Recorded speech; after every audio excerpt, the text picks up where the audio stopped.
Okay, so here we are at the company war, starting turn 2. I assigned, rolled off for who gets the options to go first, etc. The Union is going to be forced to go first this time. You almost always want to go last, I think, in this game. And again, we got the Earth Merchants going first, and I'll try to actually make them go first this time. If I forget again, who cares, you know? It could be vital to the game, but I don't think the merchants are a good addition to the game anyhow. Alright. What are you playing with? Well, that's kind of neat with the merchant activity going on. I think that's a cool idea to have these very different powers here. It's just... Alright. So, with the Union having to move, first thing, I roll a die, see how many guys I get. I've fired off my big wad. I can't do that 2 ships worth of movement. And it's kind of useful to do it early. Here's why. I'm only going to get 1 ship, it looks like. The big advantage to doing it early is that I got enough ships. Now that's a bigger deal for the Maziani, where they're already taking attrition, right? Let me make sure I've got this right. A single sheet of rules is a pain in the butt, I'll tell you that much. Let's see. It's just 1 die, yeah. I don't know how much value I can get out of moving 1 ship. That seems pretty pointless to me. I could slide a cruiser or a carrier somewhere. But I think... Ooh, I forgot. This got delivered too. That's 3 more points for the Union merchants. I think I'm going to start interdicting merchants, though, with them. The point total has just gotten too ugly. But that's going to make an enemy of them. Alright. So I'm not going to move anything. Which means I go over to the Maziani and I have to think with them. They have not really an opportunity. This fleet is too large for the remnant of their fleet, of the Maziani fleet, to do anything about. So I'm just going to roll a single normal move. I get 5, which lets me move my entire fleet. I want to get to a place where I can repair, because I have a damaged ship, I believe. And those locations are... Well, I can't really repair.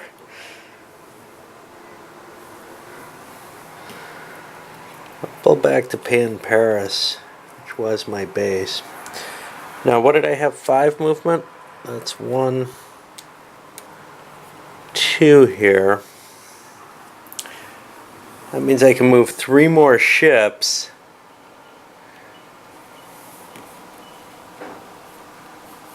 I'll pick them up.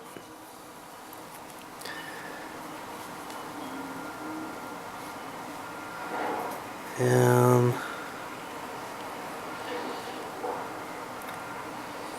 I don't know where to go.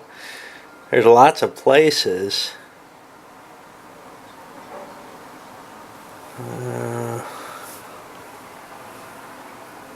I'll go down to Voyager. See, I'm within... There's a lot of fleets there. Distance doesn't really matter, does it? The only thing that matters is, can you be cut off or something? Voyager will allow me to drop off another garrison.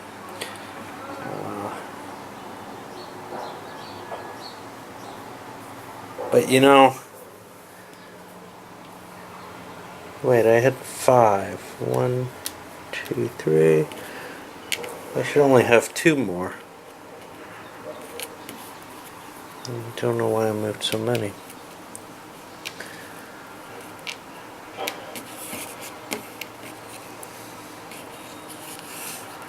Move down to Voyager. Okay. Instead of moving all these here to Pan Paris, I'm going to move to Esperance.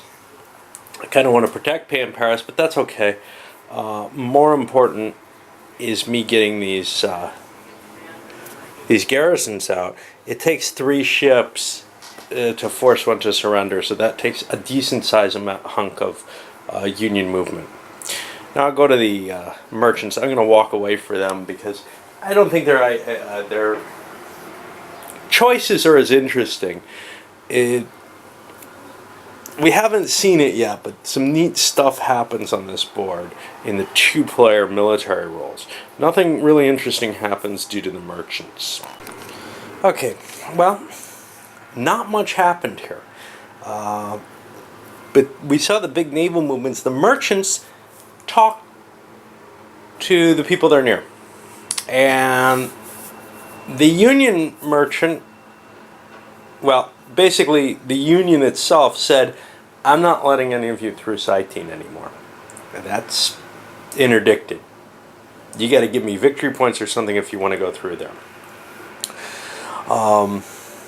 So the Union merchant is trying to find paths elsewhere.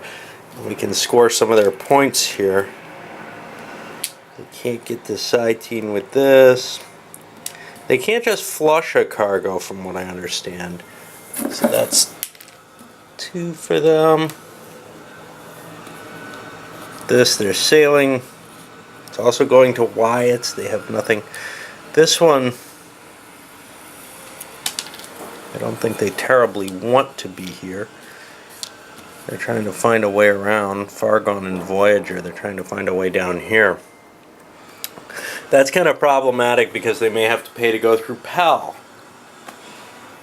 They can't use all these routes cutting through. They've got to go through one of the main locations. The Earth Merchant, on the other hand, made a deal with the Maziani. They're going to deliver this Pan-Paris shit to the Maziani in exchange for the 2 victory points that the Maziani have. That's almost as much as they would get for delivering it, and, well, the Maziani have this now. I've got to try to figure out how to note that they have it. I think keeping it over here might work, but I'm not sure. Anyway, there's sort of an agreement coming between the Maziani and at least the Earth Merchants of, yeah, you supply us and things won't be too bad. You know, you'll still be able to make profits and everything. The Union has taken a harder line of, no, I'm not letting you through, which might actually end up supporting the Maziani because they're taking a softer line. And it's especially, it's not so important for the Earth Merchant because he hasn't been gathering the points. The huge amount of points that the Union Merchant got is really the reason for the Union players' desire not to affect him. I'll count up the rest of the delivery points. There aren't many, and then come back with the score at the end. The spreading out that the Maziani were able to do collected them up a big 8 points in their garrison positions. Now these have to be attacked by the Union because they only got 4 points themselves. They're up. Yes, they have a significant point advantage, but and they took out a ship and they already have a ship advantage, sort of. Although the Maziani have better firepower ratings just because their pilots are better. But anyway, they can't look at that kind of rate as sustainable where they're, you know, losing or their opponents getting victory points at twice the speed that they are. The merchants do seem cut down somewhat. The Union merchants made very little additional. They're pumped up to the 14 that we saw. The Earth merchants are up to 6. They were able to make their deliveries. They got some close, lucky ones that they don't have to go through this kind of military corridor that they can't get through without cutting a deal. Something has to be done there. Now, one thing to remember is how short this game is. That's 2 turns already. This is not some long, drawn-out campaign like many space games are. This is a quick and fairly, simple race for some resources, for some simple goals. And managing that is what makes this kind of interesting, as opposed to trying to win the overall war. Obviously, if there's no production, and there is none in the game, the Union would win some overall war. But the goals are more short-term than that, For one thing, there's another Earth fleet coming beyond this one. A new one. A big one. Okay, the military moves. Both sides got a big role. The Union slid into Esperance.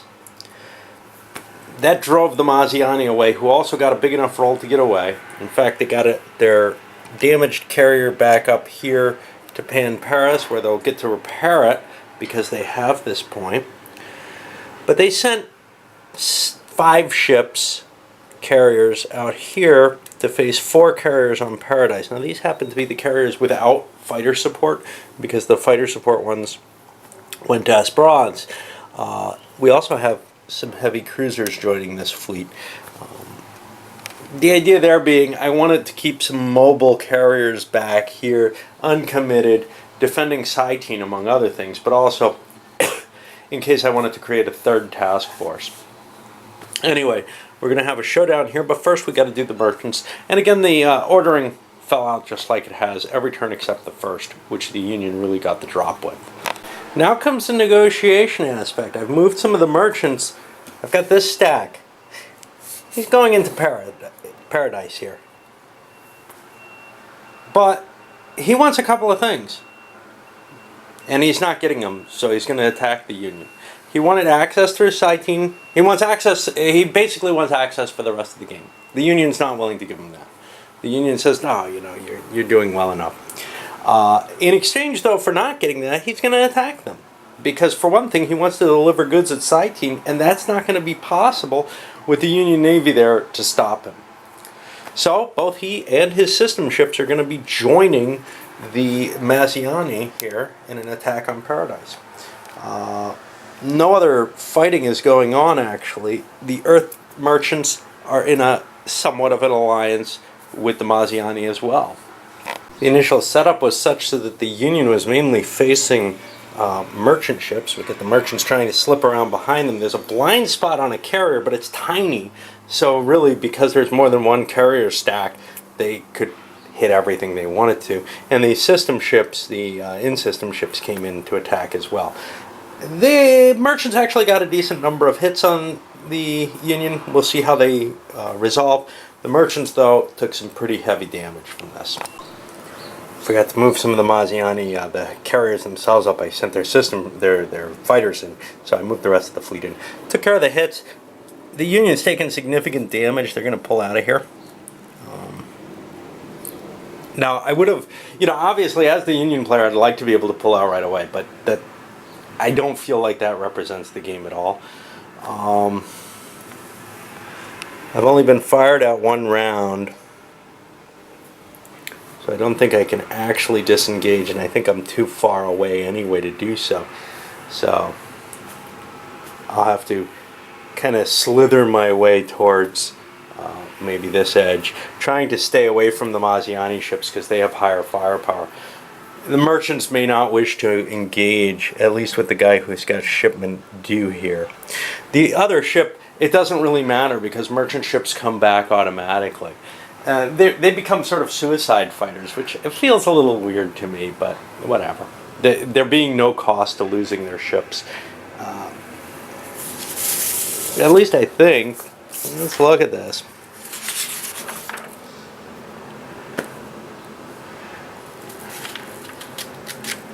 Yeah, I see no value there, so that's kind of disturbing to me. Anyway, on to the next turn. We'll see the Union try to escape.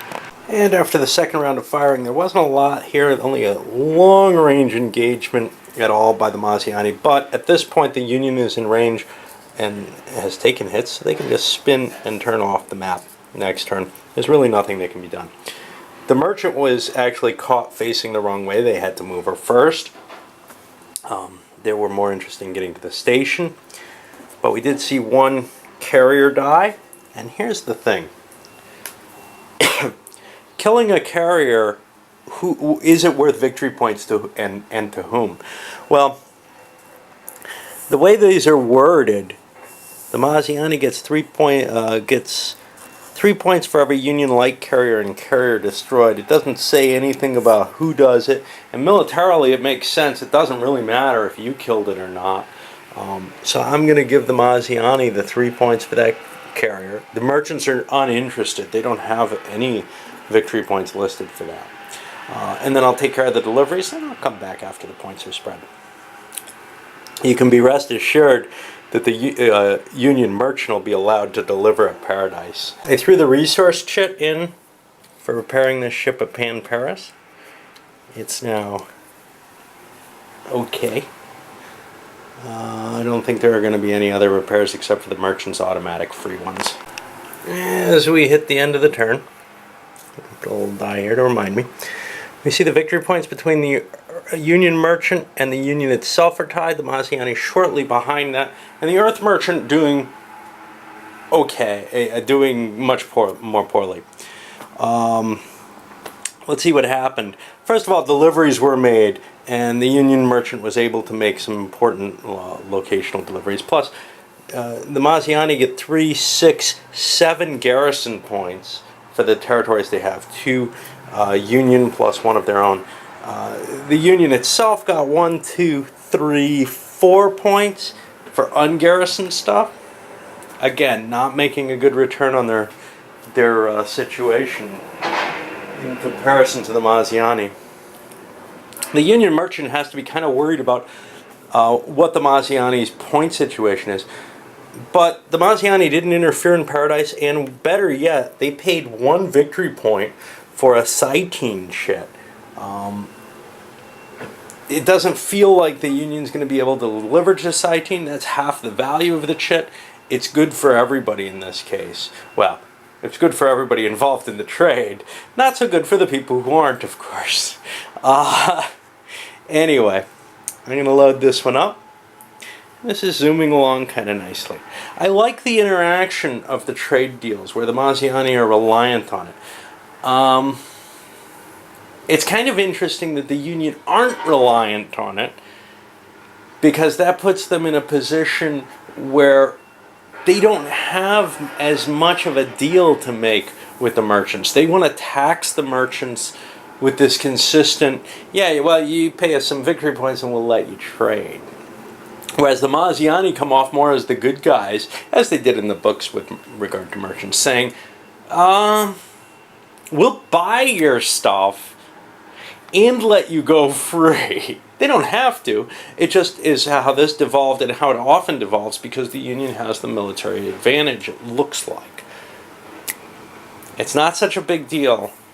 The base game is reasonably balanced. In fact, it's very nicely balanced, I think. But by adding this extra factor in where the merchants, where the Maziani have to get something from the merchants, and they could raid them, there's no question there, but it might be easier to buy things from them than to make an enemy who will then avoid your ships if you're scaring them.